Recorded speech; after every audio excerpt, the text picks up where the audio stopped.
On this Sunday night, the new COVID-19 variant confirmed in 2 provinces.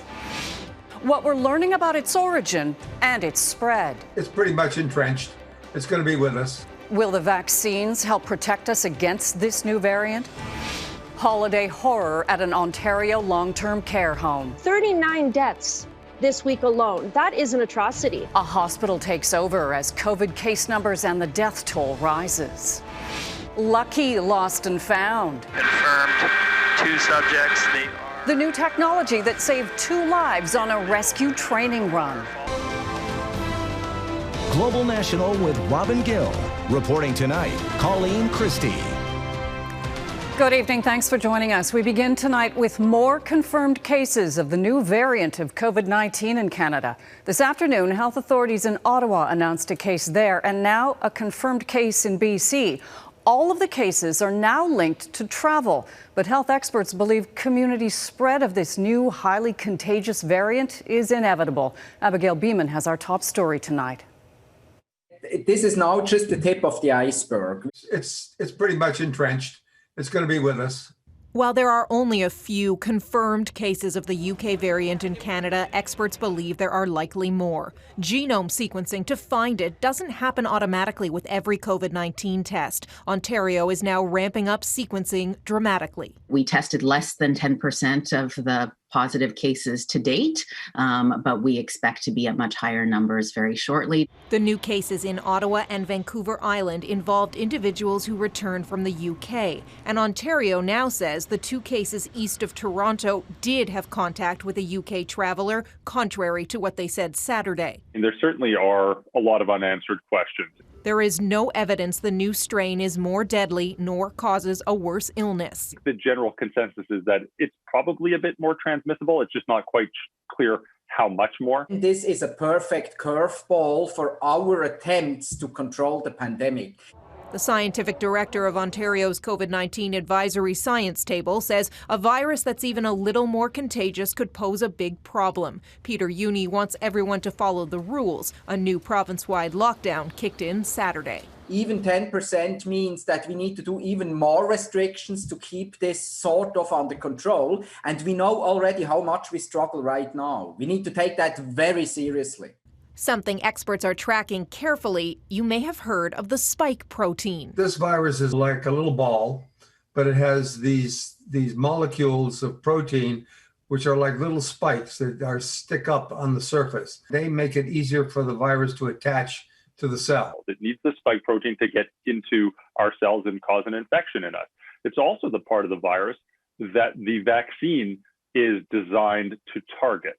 It has a lot of mutations in the spike protein, 7 changes, but the spike protein's pretty long, and so there's still a lot to recognize. The consensus is the new variant won't have an impact on the vaccine's effectiveness, but more research is underway, and so is more sequencing to figure out how many cases exist in Canada and how long they've been here. Colleen? Abigail Bimman in Ottawa. Thanks, Abigail. Hundreds of trucks are still stranded at the English port of Dover, trying to cross the channel into France. They've been stuck for days because of new travel restrictions in place due to the new COVID variant. Mass testing programs are helping ease the backlog, but delays are expected to continue through the week. Mass vaccinations have finally begun across the European Union. On a fini, ma belle. From France to Finland, the EU has begun its official vaccination program for its 450 million residents. The coordinated effort aims to ensure the vaccine rolls out fairly to all 27 countries in the bloc. But some Europeans have expressed frustration as the Pfizer-BioNTech vaccine developed in Germany has been distributed to other countries first. An horrific COVID-19 outbreak in an Ontario long-term care home has led to the deaths of 41 seniors over the Christmas weekend. The outbreak is now being managed by a local hospital authority. But as Morganne Campbell reports, families are speaking out asking for military assistance like Ontario and Quebec had last spring. They are heart-wrenching images to take in as a family gathers on the front lawn of this long-term care home east of Toronto, pleading for help as Tender Care Living Centre grapples with a major outbreak of the novel coronavirus. She's tested positive for COVID, and she's scared, she's isolated, she's mentally unstable. This is Jessica Wong's grandmother, Jean, a strong-willed, happy woman who loves socializing and peanut butter sandwiches.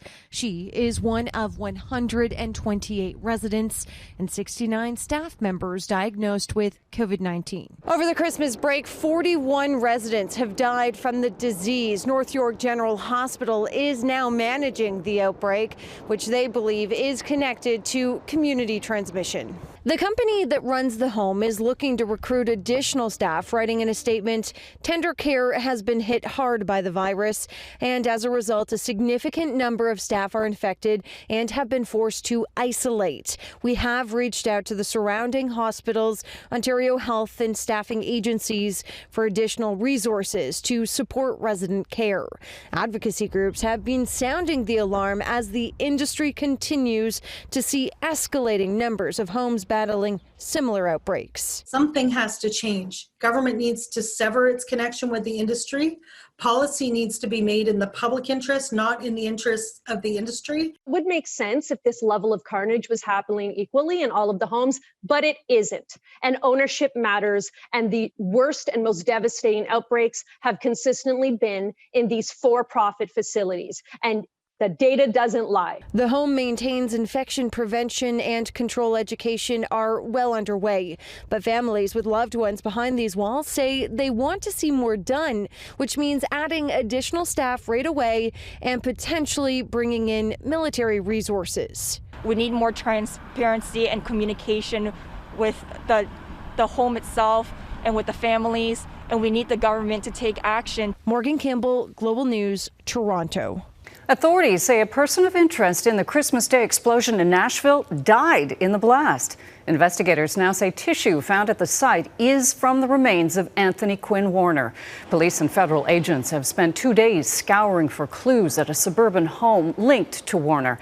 A Google Street View image of the address shows an RV similar to the one police believe was used in the bombing. Investigators say they don't believe anyone else was involved in the attack and are still trying to determine a motive. Coming up next, timely technology, how a training run becomes a rescue mission on a BC mountain.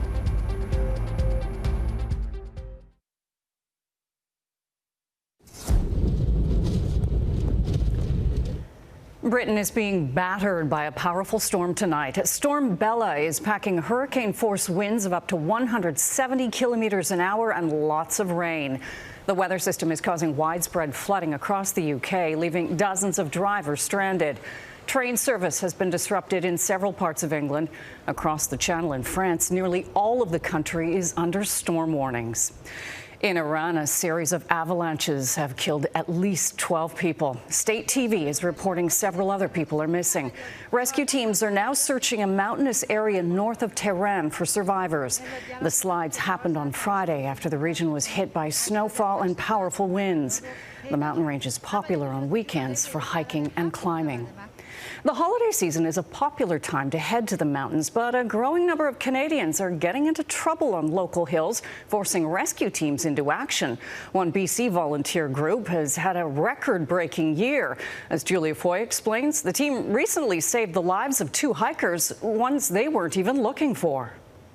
Something miracle, is happening to us. This is unbelievable. These 2 hikers aren't the only ones who think something very special happened in the mountains near Vancouver just days before Christmas. And the fact that, we found them an hour before they were even reported missing, I think is incredible. It's a pretty lucky day.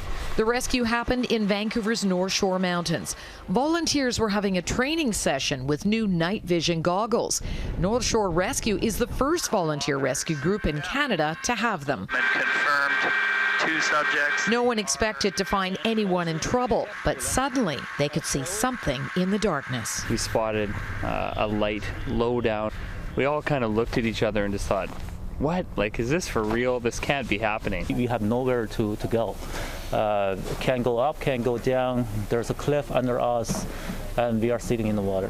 Within minutes, the helicopter crew managed to drop food, warm clothes, and a radio, and a ground team was sent in to get them out. For these 2 individuals being trapped on a waterfall, soaking wet, they've been out since 9:30 in the morning. This was a worst-case scenario for them.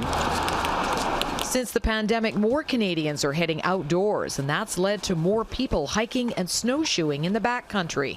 For North Shore Rescue, this operation was a record breaker, the 146th of the year, more than any previous years. Before the use of night vision technology, it could have had a very different ending. We would not have found them that night based on the location they were in. So they potentially could have succumbed to hypothermia. This week is traditionally one of the busiest times of year for the rescue team in BC, and they urge anyone heading outdoors to be prepared. We're asking people to exercise caution. If you're going into the backcountry, make sure you have your avalanche safety equipment, you know how to use it. As for Craig and Peter, they know how lucky they were to survive. Those guys are really like angels, happening, see us and then rescued us right there, and they're really fast. Julia Foy, Global News. Still ahead, an artist of sorts who works in snow and sends his fans downhill.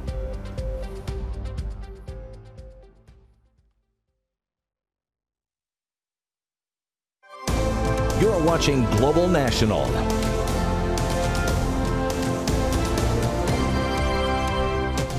Former Montreal Expos pitcher and broadcaster Derek Aucoin has died from brain cancer. A family statement said the native Quebecer left peacefully surrounded by love Saturday night. Aucoin joined the Expos organization in 1989, making his major league debut in 1996. He went on to become a TV and radio sports analyst. He was inducted into the Quebec Baseball Hall of Fame last year, months after being diagnosed with cancer. Aucoin was 50 years old. It's been said if you find a job you love to do, you'll never work a day in your life.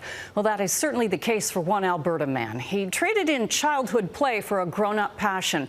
And as Cami Kepke reports, in the process, he's bringing a lot of fun to a lot of people this winter. Nestled high in the mountains of Banff National Park, Ben Sarelic is living out a childhood dream. I spent many hours in the sandbox as a kid, and then as I got older, I started building train park features in my backyard, and figured out that that was my passion. Now he's swapped buckets and sand for heavy machinery and tons of snow. Sarelic is in charge of designing, building, and of course, testing out Sunshine Village's 5 terrain parks. What makes a great terrain park is having a well-balanced progression throughout the terrain park. So, you want to make sure you have those stepping stones for the beginners, because they're going to improve and become your advanced riders. It's also key to keep things fresh. The park crew revamps the runs every few weeks to make sure they're keeping everyone, including the locals, on their toes. People don't want kind of the same setup every season. They don't want the same setup every month. They're just fun. You can really improve on them, and you just feel really cool when you're riding them. Like, they really got to put some thought into how they build them and make it so everyone can ride them. They do an awesome job of it here. It just flows so smoothly. Sarelic can work surprisingly fast. Once he mapped out this feature, it took less than an hour to build and shape the bulk of a 40-foot jump and put a rail in place. So I try and do most of the heavy lifting with the snowcat. So we'll lift the rail into place, bury it with the cat, and I'll try and shape it as clean as possible with the cat. An analogy I like to use is the snowcats, like the lawnmower and park crew have the weed whackers. 2020 has seen near record-breaking snow on the mountain, and the Great Divide Park has had its earliest ever opening. The chance to enjoy the outdoors is a silver lining in a tough year for many people, and Sarelic hopes to make it that much better for those on the hunt for big air or their first jumps. Cami Kepke, Global News. A sky-high celebration for all to see. A pilot in Germany took to the skies last week, tracing the shape of a syringe ahead of today's European rollout of the COVID-19 vaccine. Pilot Sammy Kramer said he thought it would be a fun and unconventional way to raise awareness that the vaccine has arrived. And that is Global National for this Sunday night. I'm Colleen Christie. Tonight's Your Canada is this harbor in Dildo, Newfoundland and Labrador. Email your photos to viewers@globalnational.com. Thanks for watching. Farah Nasser will be at the anchor desk tomorrow. Have a great night.